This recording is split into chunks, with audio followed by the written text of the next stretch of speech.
कुल्हड़ ले लो, छोटे छोटे सुंदर सुंदर कुल्हड़ ले लो, छोटे बड़े कुल्हड़। ये है शिव, जो पेशे से एक कुम्हार है।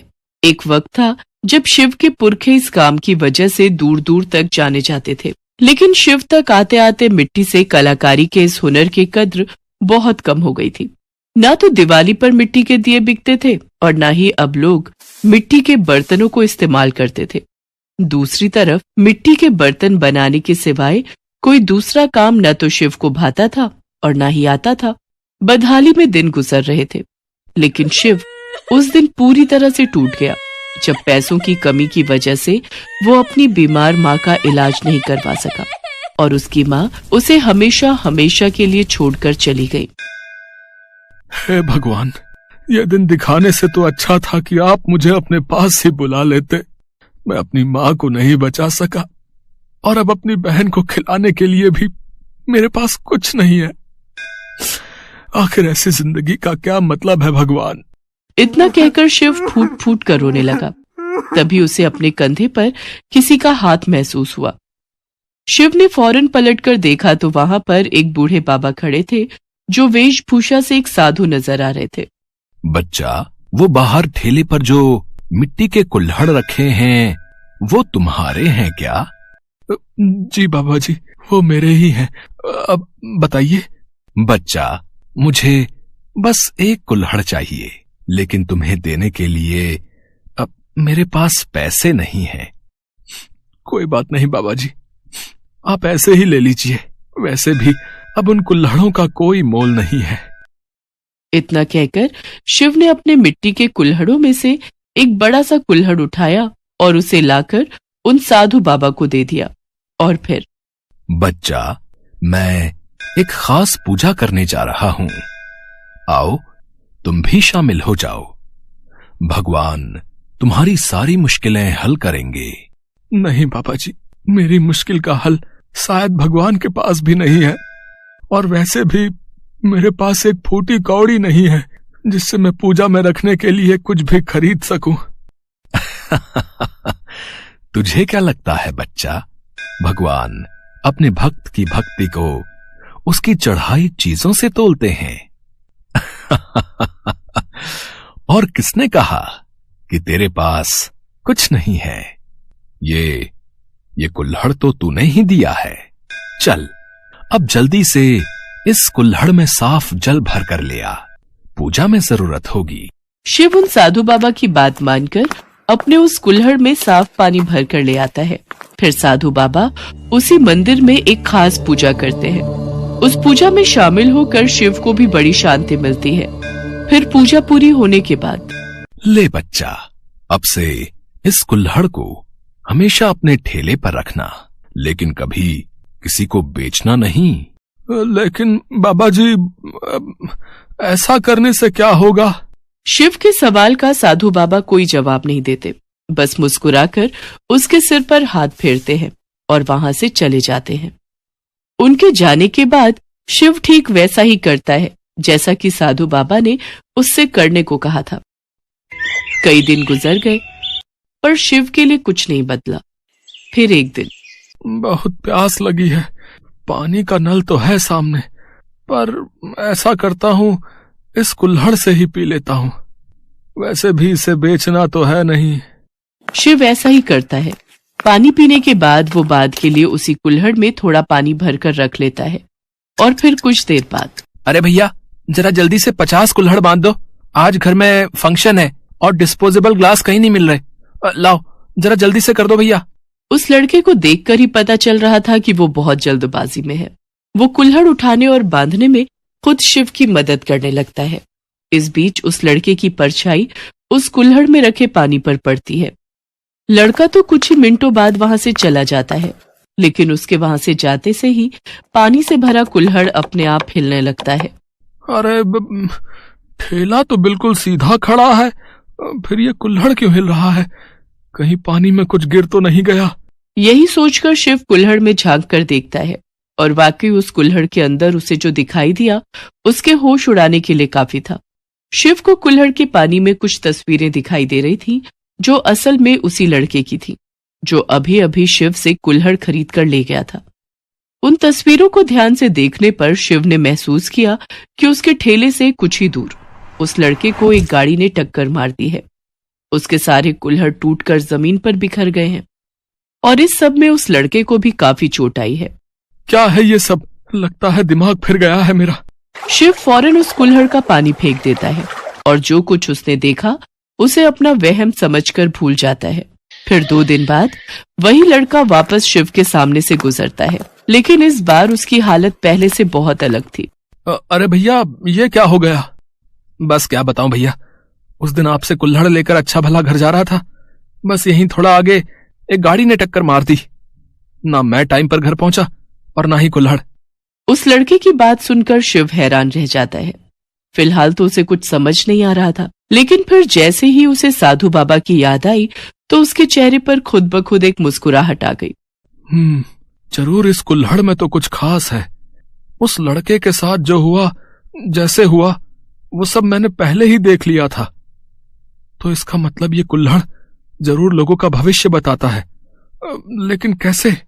शिव इसी सवाल का जवाब ढूंढने की कोशिश में लग गया, लेकिन फिलहाल उसके पास वक्त कम ही बचता था, क्योंकि ये भी सच था कि जब से शिव को वो कुल्हड़ साधु बाबा से मिला था, तब से ही शिव के बनाए मिट्टी के बर्तनों की खूब बिक्री होने लगी थी और शिव को अब पहले से ज्यादा बर्तन बनाकर रखने पड़ते थे। फिर एक दिन, अरे शिव, अरे कैसे हो भाई? बस काका अच्छा हूँ। आप बताइए, अब तो ठंड का मौसम है तो चाय नाश्ता तो खूब बिकता होगा इन दिनों। हाँ भाई, भगवान की दया से बढ़िया काम चल रहा है, लेकिन अब ग्राहकों की डिमांड है कि चाय डिस्पोजेबल में नहीं बल्कि वो मिट्टी के कुल्हड़ों में चाहिए, तो बस सीधा चला आया तुम्हारे पास। अरे अरे, ये तो बहुत ही बढ़िया है काका। बताइए कितने कुल्हड़ बांध दूं? कम से कम पूरे हफ्ते का काम तो चल ही जाए। ऐसा करो 500 कुल्हड़ बांध दो। क्या 500?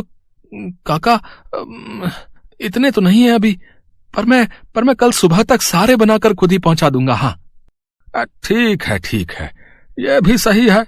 बड़ी प्यास लगी है, ये पानी पी लूं क्या? हाँ काका, लीजिए ना। इतना कहकर शिव ने पानी से भरा कुल्हड़ आगे बढ़ा दिया। पानी पीते हुए उस आदमी की परछाई कुल्हड़ में रखे पानी पर पड़ी और फिर वही हुआ जिसकी शिव को उम्मीद थी। उस आदमी के जाने के बाद शिव ने उस कुल्हड़ के अंदर झांक कर देखा। उसके अंदर बचे हुए पानी में शिव को फिर से कुछ तस्वीरें दिखाई देने लगी, जिसमें उस आदमी की दुकान में आग लगती हुई दिखाई दे रही थी।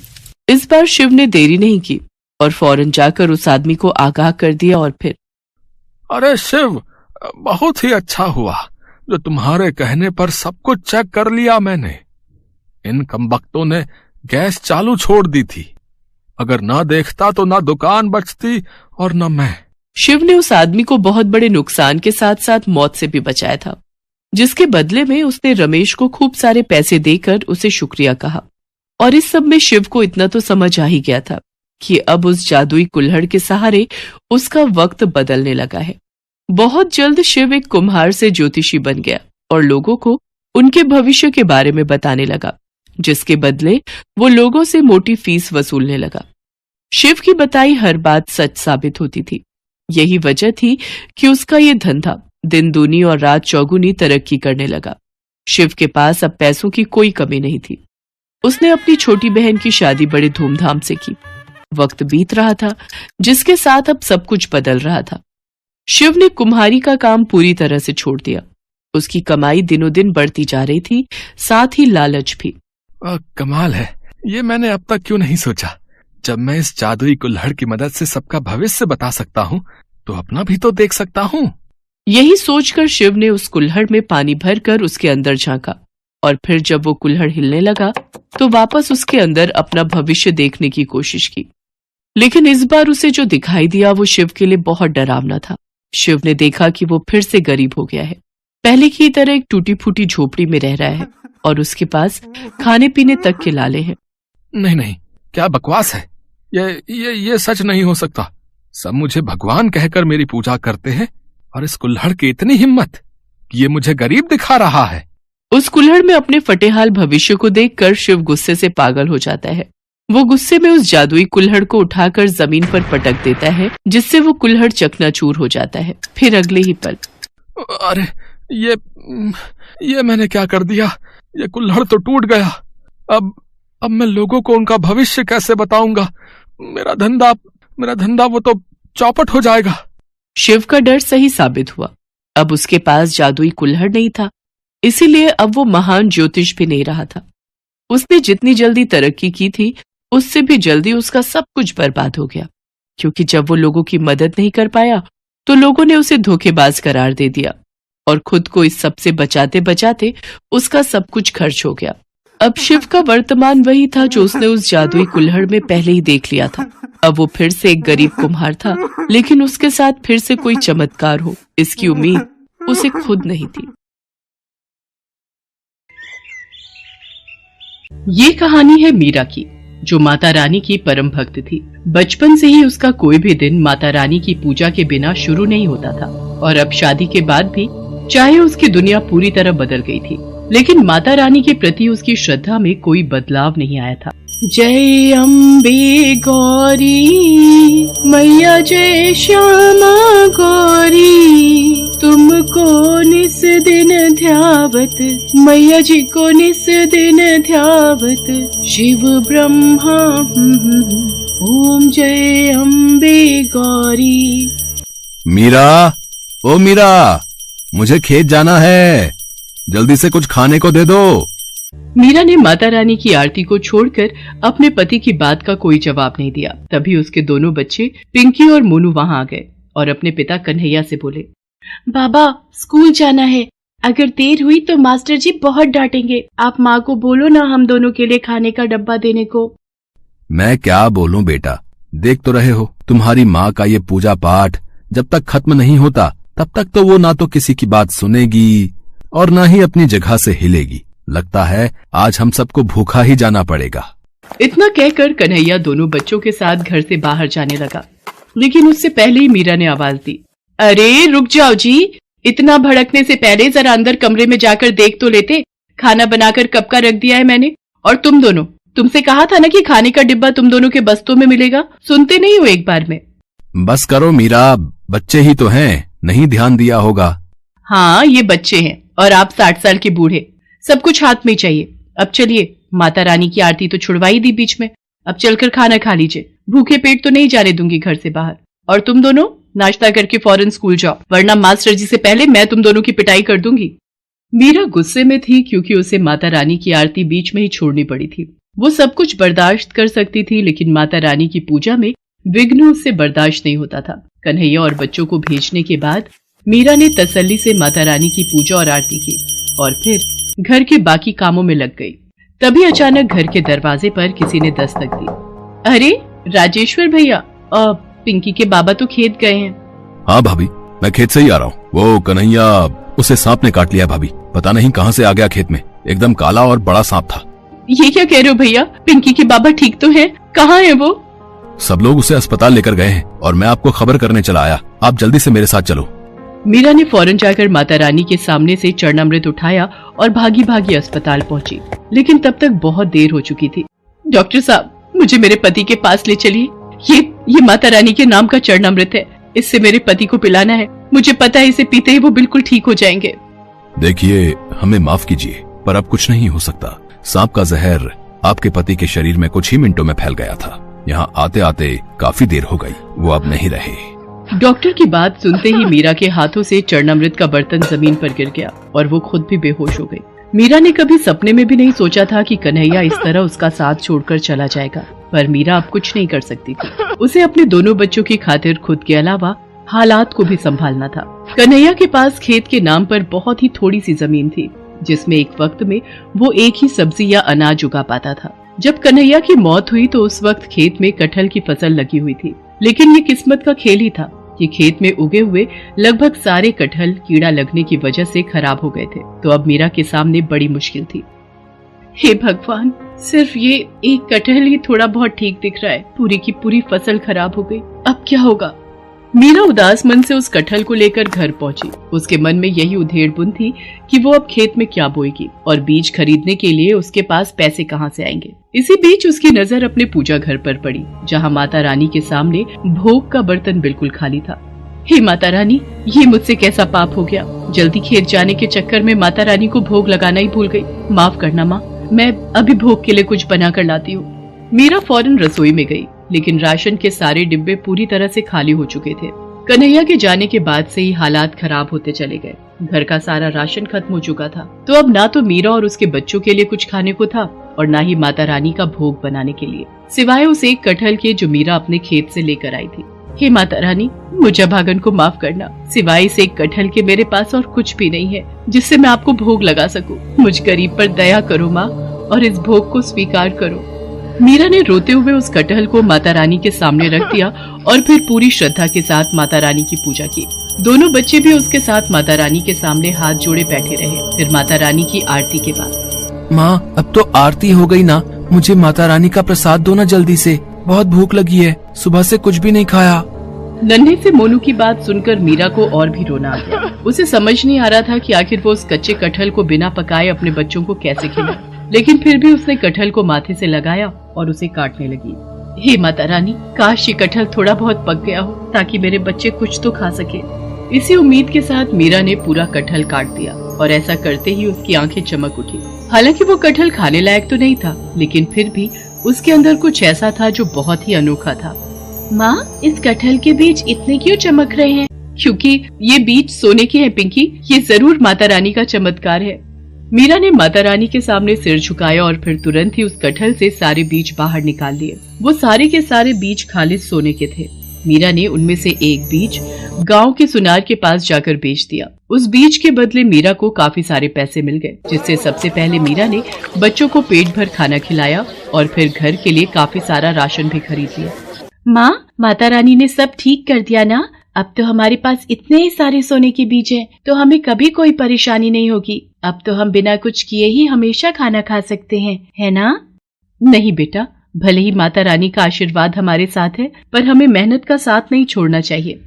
मीरा जानती थी कि उसे उन सोने के बीजों का क्या करना है। उसने अगले ही दिन जाकर सबसे पहले अपना पूरा खेत साफ किया और फिर वो सारे सोने के बीज उस खेत की मिट्टी में बो दिए और देखते ही देखते कुछ ही दिनों में वहाँ कटहल के नए पेड़ उगाए।